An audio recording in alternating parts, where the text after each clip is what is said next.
Hello and welcome back. It's time for the recap or review of the Humble Monthly Bundle for November 2019.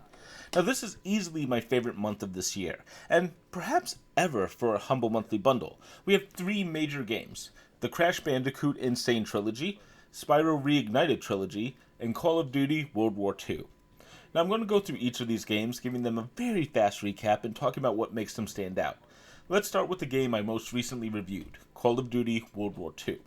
Now, this is from one of the longest running franchises in gaming history, Call of Duty. It's the same one that the previous Humble Monthly Bundle about 6 months ago came from, Black Ops 4. But this is a night and day comparison between World War II and Black Ops 4. Black Ops 4 lacked single player and really didn't have a strong online player count. World War II currently has it all as of October 15th. I have to say the date. Because, well, there's a decent, admittedly not that strong single player campaign, a great multiplayer component that is still very active as of today, but those numbers might drop when Modern Warfare comes out on October 25th. I believe it's even launching earlier for some people, but I don't believe most of the fans here will leave the first day. But it also might retain a good player base beyond that, and it has a solid zombie mode if you want to hang out with your friends and play that. I honestly think this is a great Call of Duty, and while it might not be worth $60, well, we'll talk value at the end, but it is worth it if you're interested. If you already have Spyro and Crash as I did, I think $12 for this game is actually a great value. Now, following that up, let's talk about our second game, and that's going to be Spyro Reignited Trilogy, already on the screen. I reviewed this game the day after this bundle was announced, and I reviewed this game with the full $40 title and ended up giving it a, well, perfect score. I think it's one of the strongest remasters out there, and it combines three fantastic games that still hold up today and really shine. There are three titles in this one: Spyro the Dragon, Spyro 2 Ripto's Rage, and Spyro Year of the Dragon. And all three of these titles are great. Each one is actually better than the one before it, and they all are meaty adventures with tons of stuff to do, mostly collectathons. Completionists will have their hands full, and most players are going to have a really good time here. Now, these are actually made by Insomniac Games originally, who made fantastic games. These are great, though. Honestly, I would kill to see Ratchet and Clank on the PC, either the entire collection or just the first three. I do still want to play Sunset Overdrive. I'm going to have to review that before long.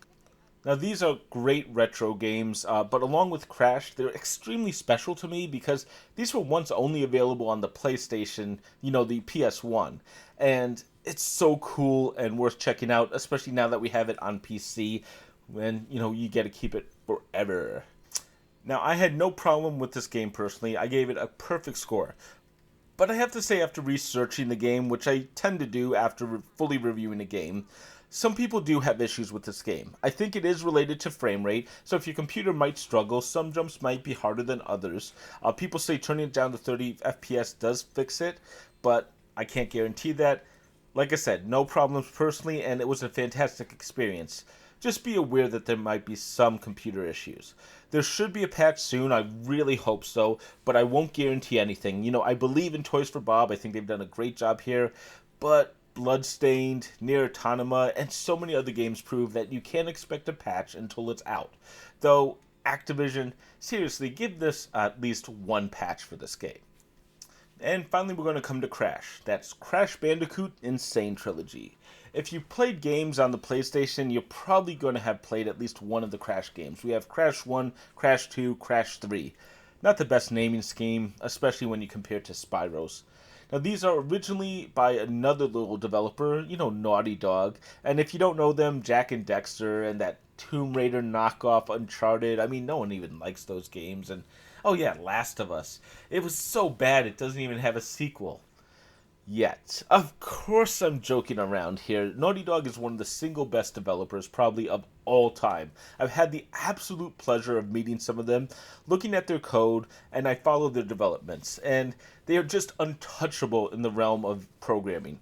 They do stuff on a PlayStation console that no other developer can even get close to for like half a decade. It's absolutely incredible. Now, Crash... Okay, maybe Crash is not at that level. It was impressive for the time, though. And admittedly, Jack and Dexter, it's not as good as their later games, but Both of those series are amazing, and Crash is so much fun to play in 2019. It's great to play it on PC, same as Spyro, and the graphics have definitely been improved, this time by Vicarious Visions and Toys for Bob. There are a couple other issues with this game, and just the biggest one, the one that's been most publicized, but I think it is the most important. The collision model in the first game has been modified, and it's worse. Now, I do know people are still defending this. People are saying that it's the same game, people just suck at it. No, it's not. Side-by-side comparisons, just looking at the model, playing the game, it does not feel right. Even the developers have admitted to changing the model. It's a minor thing, but where Spyro made everything more fun and better, the Crash Trilogy actually made stuff a lot harder by small changes like this, and there's a lot of nitpicks that I still question for the game. Now, I'm not going to complain that, the Crash Insane Trilogy is a bad trilogy. It's really not. It's fun, and I gave it a solid 3.5 out of 5. It deserves that score. But it's not perfect. It's not even a great game, in my opinion, just slightly below it, and, the trilogy, I'm still happy that I have it. I can't lie. It's a fun game. It's just a little more frustrating than it really should have been, and it hasn't been improved the same way that the Spyro trilogy has. Again, I'm talking about it as a full $40 game. So what about the actual bundle? Well, I already called it the best bundle possibly ever. So yes, I think it's great. But let's say you have some of the games from it already. Well, Crash Insane Trilogy is easily worth $12. That's still a great deal. I think Spyro, the Reignited trilogy, is easily worth $40. It's kind of criminal to get a game that just came out a month ago that I paid $40 for and get it in a deal for $12. But that's what you can get here. And Call of Duty, okay. If you like Call of Duty games a bit, this one is absolutely fine. If you hate the series, would you like one for $12? Probably not. But this isn't Black Ops 4. It's a normal Call of Duty game, so look into your heart. If you've never played a Call of Duty game, however, pick it up for $12. It'd be fine for that price, and you probably don't have the other two games either. Now, the fewer games you have in the series, the better the deal is, of course. I see it as $4 for each of the games. $12 divided by 3.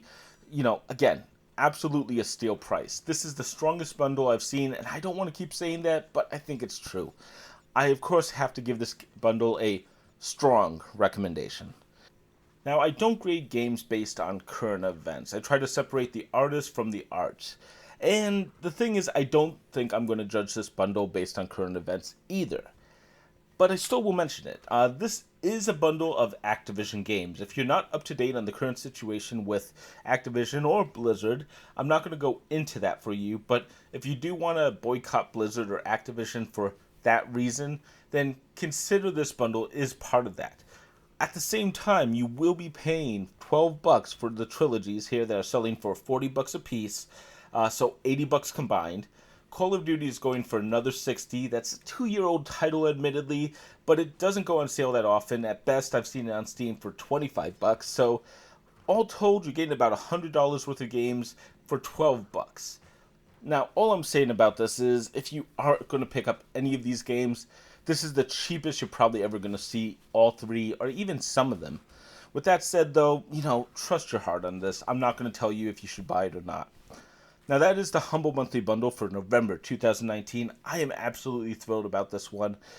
If you enjoyed this video, of course, consider subscribing, and I am going to throw up my review for Call of Duty, Crash, and Spyro. If you want to see further thoughts on any of those games, you can click on the links now. Until next time, I'm King Link, and thank you for watching.